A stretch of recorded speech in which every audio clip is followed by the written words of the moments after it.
किस मुंह से हम घर जाएं? हम बेटियों से एक बात कहते आए, आज फिर इस दतिया की पावन धरा से कहना चाहें।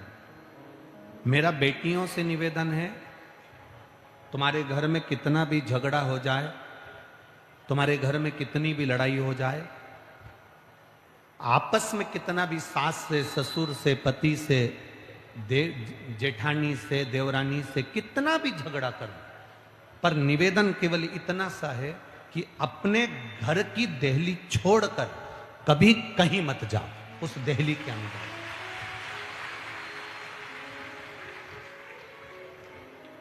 हमें अपने घर की देहली छोड़कर, अपना दरवाजा छोड़कर, अपना द्वार छोड़कर हमें नहीं जाना, हमें उसके अंदर रहना। कारण क्या होता है? हम चले तो जाते हैं, पर बाद में केवल हमारे जीवन में पछतावा रह जाता है। मैं क्यों आ गई, इससे तो वहीं रहती तो ठीक था। वहीं रहकर नहीं पड़ती, मैं वहीं रहकर साथती, मैं अपने काम को देखती वहीं रहकर। अब हमारे भीतर ये भाव जागृत हो गया, हमारे भीतर ये क्रम चालू हो गया।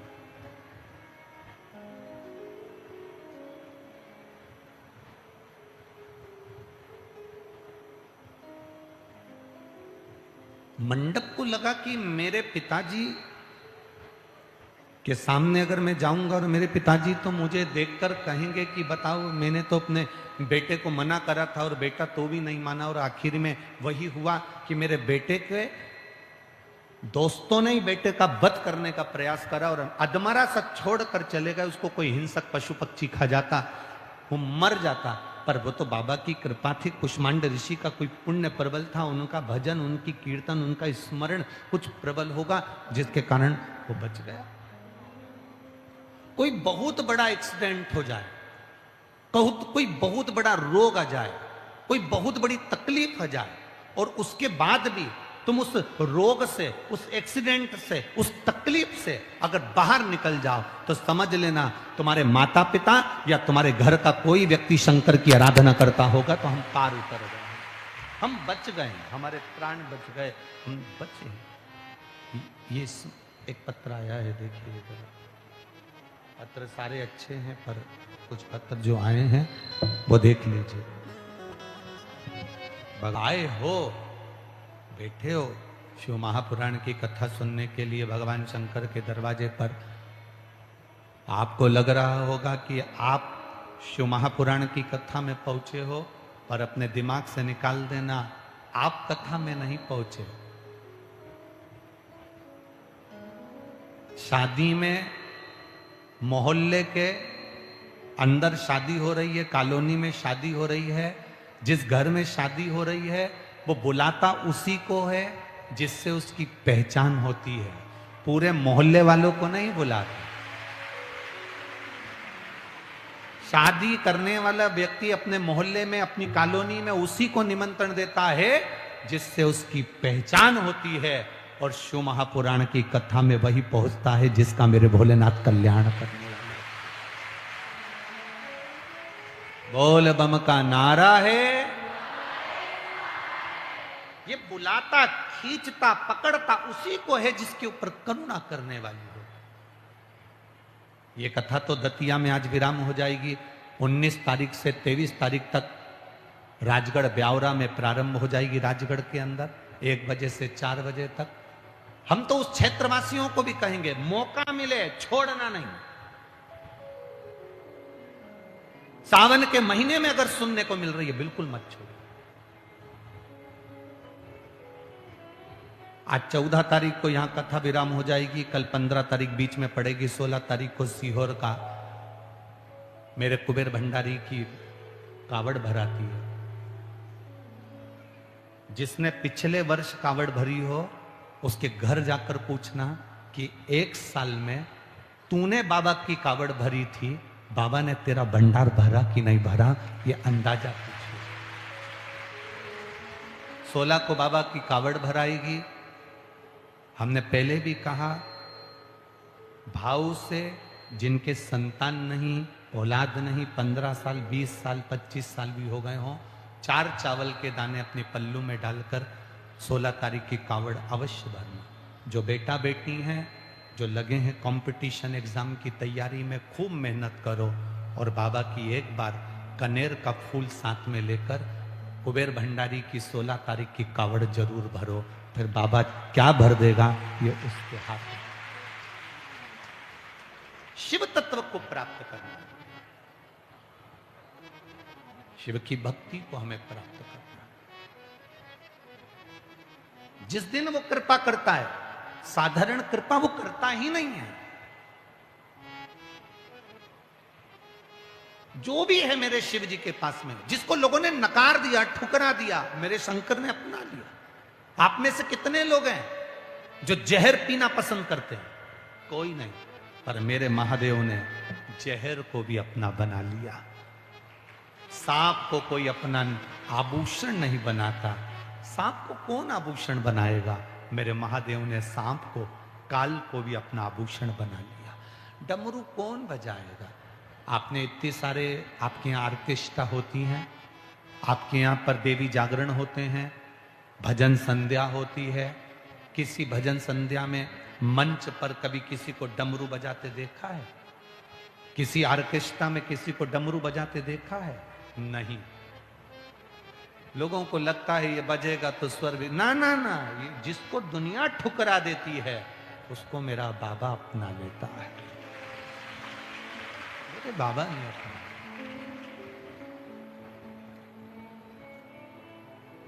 चंद्रमा जो शिव जी के मस्तक पर है, द्विज का चंद्रमा, दूज का, कमजोर हो गया, एकदम कमजोर, और इतना ज्यादा कमजोर हो गया कि उसको कोई अपनाने को तैयार नहीं हुआ। तब मेरे देवाधिदेव महादेव ने उसको अपना। बूढ़ा हो जाता है तो मालिक उसको निकाल देता है। ड्राइवर अगर बूढ़ा हो गया तो मालिक उसे निकाल देता है, पर मेरे देवाधिदेव महादेव ने अपने बूढ़े नंदी को आज तक नहीं निकाला, उसको अपने सामने रखा है, अपने सामने।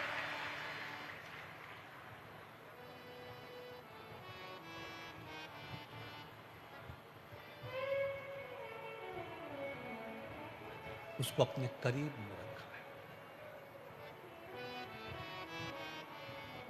दूर नहीं भगाया। मेरी जीजियों और मेरे भाई जितने यहां बैठे हैं, एक अंदाजा लगाना अपनी जिंदगी में। हम तो कथा कर कर चले जाएंगे आज यहां से, पर आप जो आपने 10 तारीख से 14 तारीख तक 5 दिन की शिव महापुराण की कथा सुनी है, उसको डायरी में लिख के रख लेना कि मैंने इतनी तारीख को कथा सुनी थी और पंडाल में बैठकर सुनी थी, टीवी के सामने सुनी थी या मोबाइल पर सुनी थी। अगला वर्ष तो जान दो, ये 10 से 14 3 महीने बाद की भी मिलाकर देखना कि तुम पर मेरे बाबा ने कृपा करी कि नहीं। खाली ना जाता कोई दर से तुम्हारे, खाली ना जाता कोई दर से तुम्हारे, मैं भी खड़ा हूँ नंदी बाहे फसारे, अपने हृदय से लगा लो, लगा लो, गिरी जा रही हो, उठा लो, उठा लो, भोले अपने डर से अब तो न डालो, गिरा जा रहा हो, उठा लो, उठा लो। वो कृपा जब करता है, वो करुणा जब करता है, वो दया जब करता है, खाली नहीं छोड़ता। कुष्मांड का ऋषि के पुत्र मंडप जिस दिन किसी सही गुरु के पास पहुंच गए, फिर वो भटकना छोड़ देगा। कि वो भटकना छोड़ दे।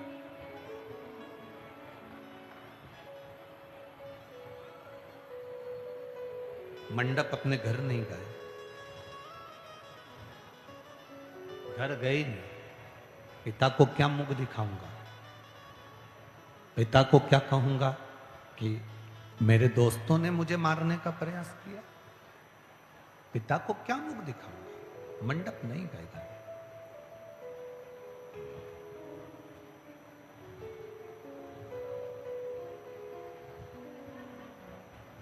सामने शिव जी का मंदिर था, बस उस मंदिर की चौखट पर बैठ गए। कोई आया मंदिर का दर्शन करने के लिए, जंगल में मंदिर था जहां मारा था, वहां पर मंदिर तो मंदिर, शिवालय तो शिवालय।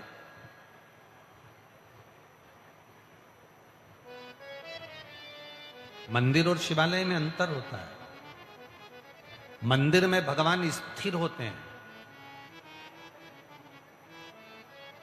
मंदिर में भगवान बैठा मिलता है। शिवालय जहां शंकर भगवान का शिवलिंग है और बाहर नंदी है, उसको शिवालय कहा गया। शिवालय में भगवान बैठा हुआ नहीं मिलता। भगवान का नियम है, तुम्हारे मोहल्ले में, तुम्हारी गली में, तुम्हारी कॉलोनी में, तुम्हारे क्षेत्र में, तुम्हारी सोसाइटी में, तुम्हारे क्षेत्र के अंदर कहीं शंकर भगवान का ओटला है, कोई शिव जी का शिवालय है जहां नंदी है और शंकर का शिवलिंग है, समझ लेना वो मंदिर नहीं, वो शिवालय है। और शिवालय का मतलब यह होता है कि भगवान प्रतिदिन प्रदोष काल में शाम के समय नंदी को लेकर मंदिर से बाहर निकल जाते हैं और भ्रमण को जाते हैं। मंदिर में भगवान स्थिर होता है, और शिवालय में भगवान स्थिर नहीं है। शिवालय में तो भगवान जाता रहता है, चलता रहता है।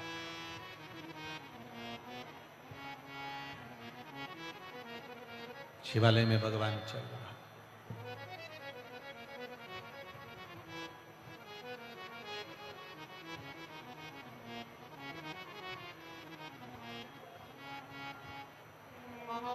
गाय के पीछे बछड़ा चलता है, गाय के पीछे बछड़ा चलता है, पति के पीछे पत्नी चलती है, भाई के पीछे बहन चलती है, और शिव जी को जल चढ़ाने वाले के पीछे मेरा महादेव चलता है।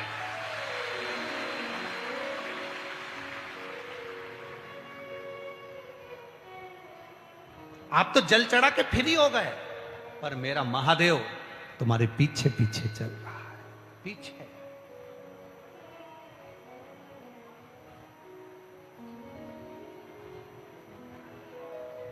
कितनी भी विषम परिस्थितियां आए, कितनी भी तकलीफ आए, कितनी भी विषम परिस्थितियां हो, कितना भी दुख हो, वो पीछे से सपोर्ट करता है, पीछे से संभालता है। इसीलिए हम शिव महापुराण की कथा में कहते हैं कि जो समय आज तुम्हारा चल रहा है, मधुमक्खी जैसे मत बनो। मधुमक्खी का काम क्या होता है कि मधुमक्खी फूलों पर बैठती है, रस लेकर आती है, शहद बनाती है, और मधुमक्खी ये विचार करती है कि मैंने जो शहद इकट्ठा करा है इसको मैं बाद में खाऊंगी, बाद में खाऊंगी, बाद में खाऊंगी। पूरी जिंदगी मधुमक्खी शहद बनाने में लगी रहती है, शहद बनकर तैयार हो जाता है, वो सोचती रहती है खाऊंगी, बस बाद में खाऊंगी, बस बाद में खाऊंगी, और मालूम पड़े कोई आया, मधुमक्खी को भगाया, शहद निकाल कर ले गया और शहद उसका हो गया। मधुमक्खी को फिर वो शहद नहीं मिला, मधुमक्खी को फिर वो शहद प्राप्त नहीं हुआ। हम भी मधुमक्खी की तरह हो गए। बस तो अभी मेरा अच्छा समय आने वाला है, तब मैं देखूंगी। अभी बस मेरी जॉब लगने वाली है, उसके बाद देखूंगा। अभी मैंने दुकान खोलूं, बस उसके बाद देखूंगा। अभी मेरे यहाँ गाड़ी आने वाली है, बस थोड़ा सा और इंतजार करो, बस अच्छा होने वाला है, अच्छा होने वाला है, अच्छा होने वाला है, अच्छा होने वाला है। एक पति ने अपनी पत्नी से कहा, मैंने तुझे जो हार दिलाया था सोने का, तू वो पहनती क्यों नहीं है? बस देवर के लड़के की शादी होगी ना, जब पहनूंगी। और मालूम पड़े वो पत्नी को अटैक आ गया, मर गए। कोई जरूरी है कि तुम देवर के लड़के की शादी देखोगे? अरे बोलो तो जम के, कोई जरूरी है कि किसी ने कल देखा? मधुमक्खी ने इकट्ठा करा, कल मैं रस पीऊंगी, मैं शहद को पीऊंगी, मैं शहद धारण करूंगी, अपने लिए बनाया था, और मालूम पड़े वो शहद कोई दूसरा लेकर चले गया। मधुमक्खी वैसी की वैसी बैठी रह गई, वैसी की वैसी पड़ी रह गई। उसी तरह शिव महापुराण की कथा कहती है, शंकर का चरित्र कहता है, जो आज हम जिंदगी जी रहे हैं, इससे गोल्डन जिंदगी कभी नहीं हो सकती। इसको खुश होकर जिए।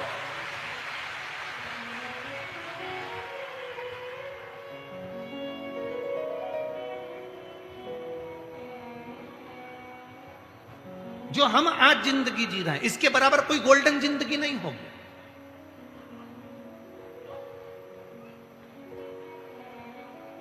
जाई विधि राखे राम, ताई विधि रही है। सीताराम सीताराम सीताराम, ये अपनी जिंदगी का एक सुख है।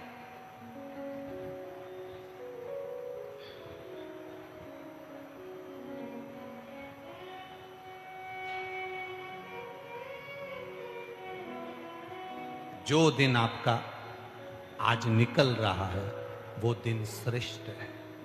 मंडप, शिव जी के मंदिर के बाहर बैठ गया, कोई आया शंकर भगवान की पूजन करने के लिए, आराधना करने के लिए, और जल चढ़ाकर निकल कर जा रहा था। भूलवश वो जल का जो पात्र था, जो लेकर जा रहा था जल चढ़ाने वाला, वो जल का पात्र लुढ़क गया।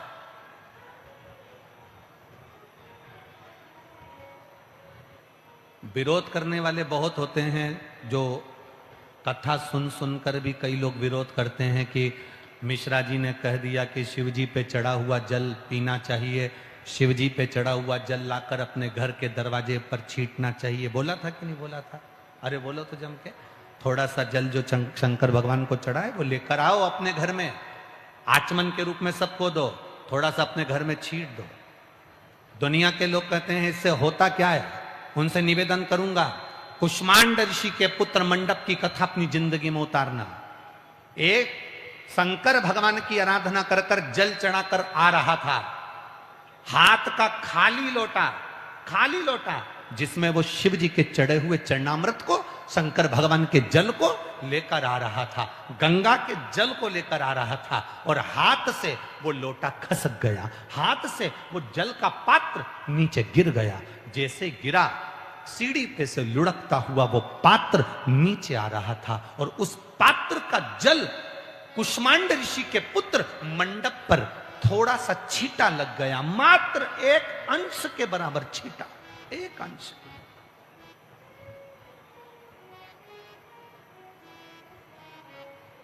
केवल एक अंश के बराबर छींटा लग गया। मंडप के शरीर पर जो महादेव के गंगा जल का जो छींटा पड़ा, बस मंडप की जिंदगी बदल गई।